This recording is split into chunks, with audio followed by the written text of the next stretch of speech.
Assalamualaikum warahmatullahi wabarakatuh.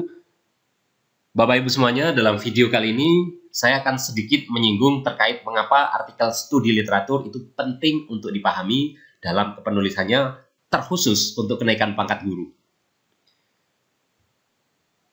Yang akan saya bahas dalam video ini adalah yang pertama, terkait apa itu studi literatur, berapakah angka kredit artikel studi literatur untuk proses kenaikan pangkat guru, dan yang ketiga adalah apa yang menyebabkan artikel studi literatur ditolak dalam penilaian angka kredit kenaikan pangkat.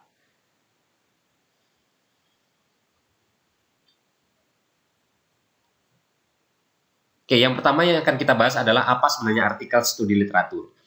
Artikel ilmiah dalam bidang pendidikan adalah tulisan yang berisi gagasan atau tinjauan ilmiah dalam bidang pendidikan di satuan pendidikan yang dibuat di jurnal ilmiah ber-ISSN. Ber-ISSN ini adalah syarat penting bagi Bapak Ibu guru yang akan menerbitkan artikelnya di jurnal. Jadi jangan sembarangan jurnal, harus jurnal yang ber-ISSN. Definisi ini saya ambil dari Pembinaan dan Pengembangan Profesi Guru atau buku 5. Yang dimaksud sebagai artikel ilmiah di sini adalah artikel studi literatur. Kenapa? Karena tulisannya hanya berisi gagasan atau tinjauan ilmiah. Nah, definisi lain bisa kita katakan bahwa studi literatur itu adalah suatu penelitian dengan cara menelusuri dan membaca dari berbagai sumber kepustakaan. Jadi Bapak Ibu ketika ingin menulis artikel studi literatur itu tidak perlu mengambil data di kelas dalam proses pembelajaran. Jadi tidak perlu memperoleh data siswa dan seterusnya. Kita cukup mengumpulkan referensi-referensi atau kepustakaan dalam bentuk jurnal, buku, dan sebagainya. Dari referensi tersebut kemudian kita olah, lalu kita munculkan dalam suatu tulisan yang baru. Itulah artikel studi literatur.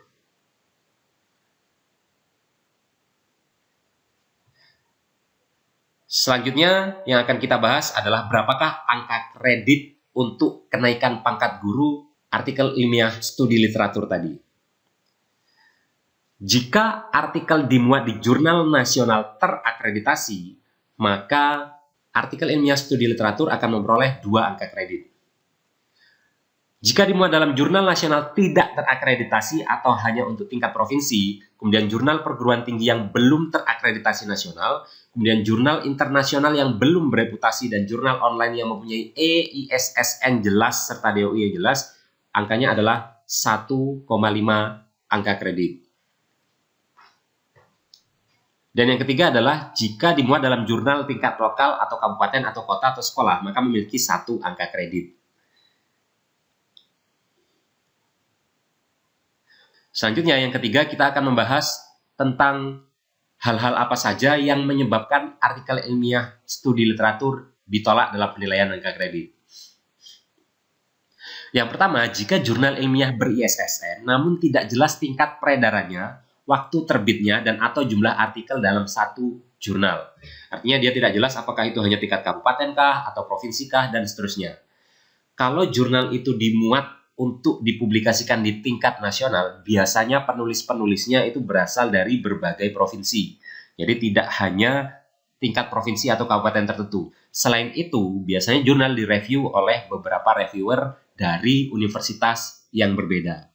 Maka dipastikan apakah jurnal tempat kita akan publish itu tingkatnya kabupaten, provinsi, atau nasional. Jadi jangan sampai tidak jelas.